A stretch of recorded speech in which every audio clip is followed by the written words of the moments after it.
Hi everyone, welcome to this video. I'm going to be sharing about something that I love doing, which is playing around with. This time of year we have forsythia bushes and creating something fun with it using a pin frog.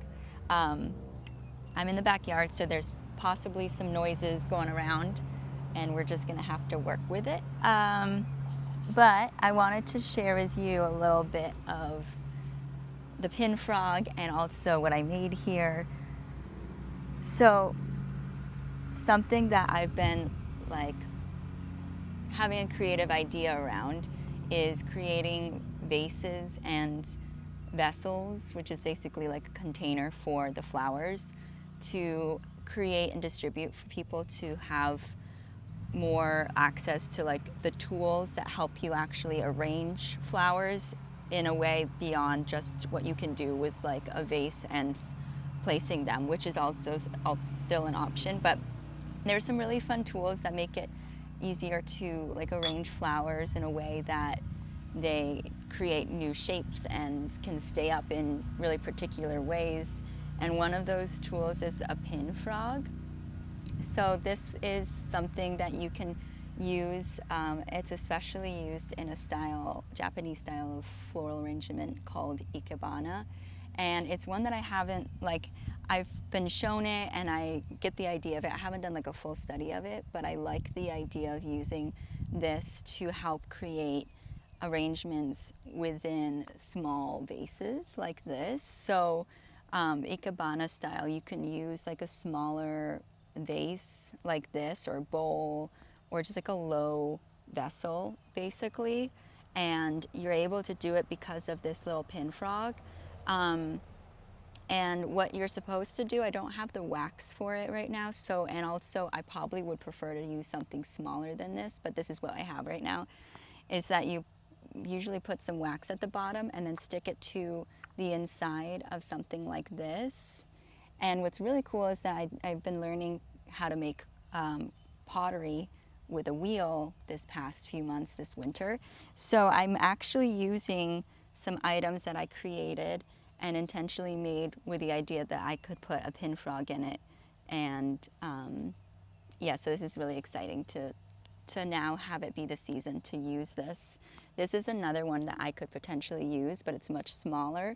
So I definitely would want to get a smaller pin frog. And yes, and then you just fill the water up, and as long as there's water touching the base of the stems of your flowers, you're all set. And yeah, so I'm just gonna use this as a tool, but not necessarily do it specific to ikebana. But the idea is that there's like balance and there's like a couple of different elements within the arrangement for it to be ikebana, to like come to a sense of wholeness using a couple of different elements. But feel free to look it up if you want to learn more about it. So yeah, so I'm gonna use this and just try to make it work without the clay. And then the other thing that I found that I wanted to share about that was really fun is that I have, from when I was doing floral design, I created a business card a long time ago. So it's really fun to see like the original creation that got me to learn about floral design. And now I'm just basically discovering and exploring ways to use those tools and that like love for the beauty of a beautiful arrangement, but not necessarily in the fast-paced context of doing it for large-scale events or weddings, but more just for the pleasure and enjoyment of it, and sharing about that and how you can bring that into your world as like a creative art form or to decorate your space. So yeah, if this interests you, let me know and I can continue making more videos around it. Okay, so I'm gonna start with putting some water in here. I have this water. Oh, that's a lot of water.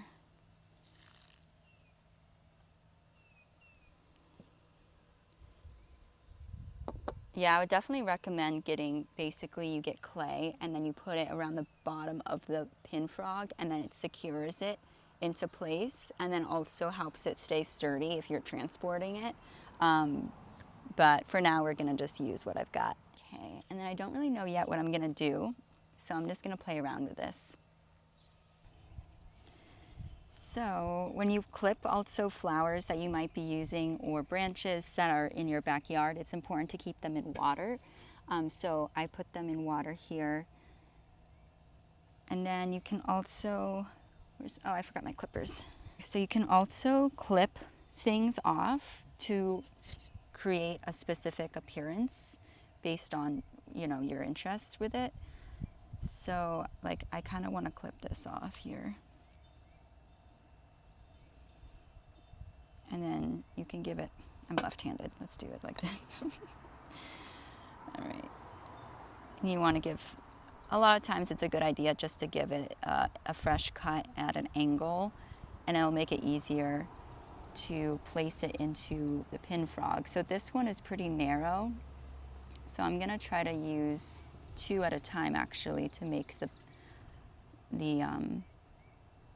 make it thicker to be placed into the pin frog and stay up. I still feel like I'm learning how to use this because, you know, some of the spacing is thin or too wide, and then also like getting it to stay in place, it's like a whole experience. It can be really tricky to do. That's the thing about working with flowers, is that you kind of have to work with its natural shape and how it wants to be in its shape. So it's both like having a vision, but also going with the flow of what's possible with what the flower's naturally going to be doing in its form. So I'm realizing that this pin frog is a little tricky because the it's much bigger, so the spacing is wider, but I think I managed to get the branch pierced onto the pin, which is really easy to do for branches, but sometimes for softer materials, it might actually just break the bottom of that stem, so you have to be careful. But see, that was a thicker branch, so it was easier to stick it in there and then create like that. So something that I always forget to do, but it's important, is to like take a look at what you're doing, because I can really easily get caught up in my head and forget to just like take a step back to see what it is that I'm doing.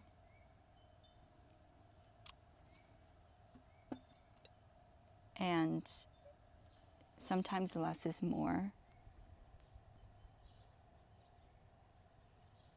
And it is good practice, I sometimes forget, but to really get your hand close to the base of where you're placing it so that it's not going to bend the stem of the flower you're working with.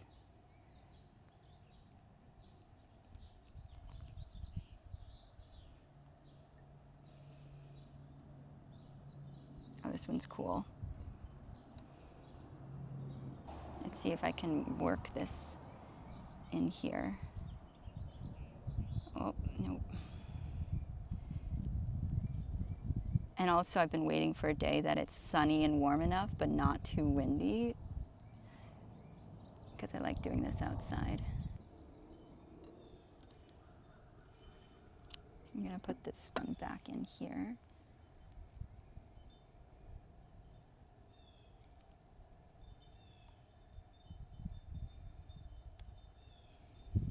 Oh, the breeze is coming. It's making this tricky. Okay, I'm gonna use the pin to...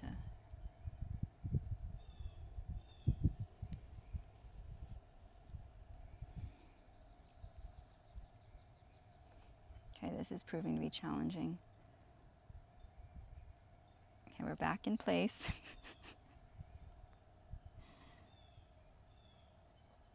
I also have these ones I can play with.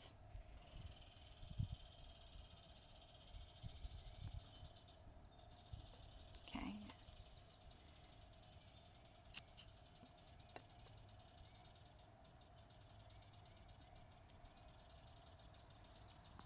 Yay. It's so much easier when the stem or the branch is thicker, so that it really stays between the notches of the pin.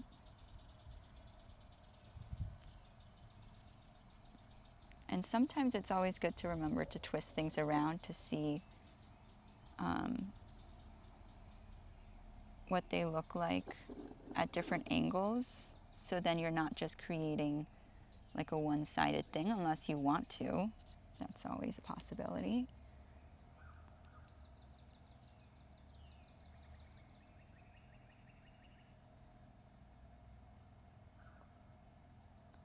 Okay, so if the wind doesn't topple it, I kind of like how this is currently. And then you can also take little pieces and get it really close to the base. My sister was asking about like if you try to cover up the pin frog with flowers or how that works, and it's actually totally normal to see it, but you can also cover it up a bit if you want with low pieces of floral like that. Oh, the wind. Stay.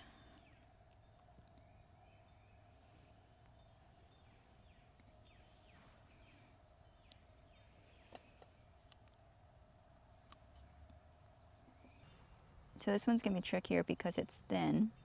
It's another thin piece. But if I can try to get it into an area close to the other branches, it might make it easier to stand up.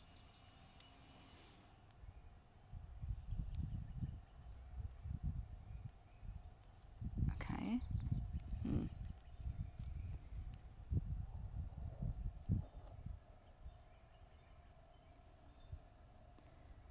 Trying to get it in there. Okay, I think I got something. Yes. Okay. The last thing I was thinking of using is this branch. So I'll back this up so you can see a bit more of how it's looking. So I was thinking of using this branch just to add some more like non-floral elements to it. No.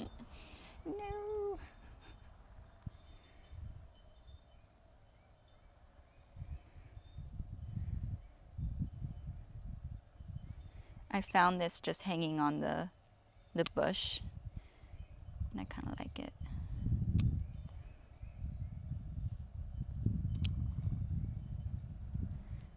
Kind of want to...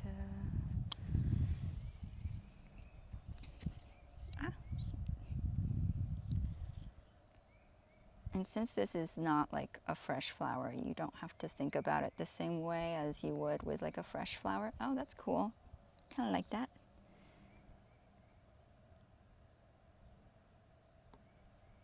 Okay.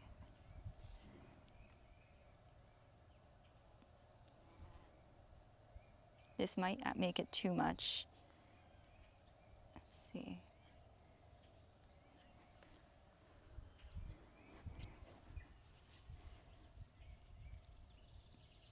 I think I'm gonna leave it just like that. I don't know if I like this here anymore. Like, I like the idea of it, but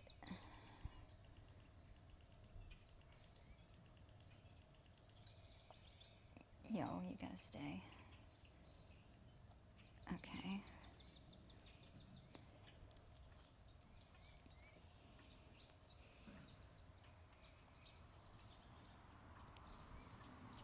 We got a squirrely friend in the background.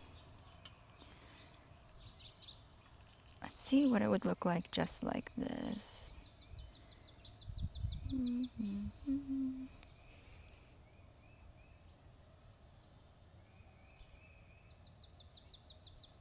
Okay, I think part of the issue is that this branch needs to be trimmed.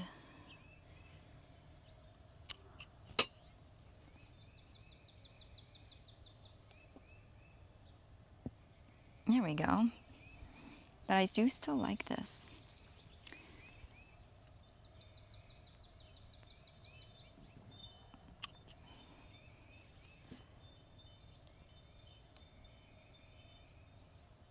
Oh, there she is. All right, let's see if it stays.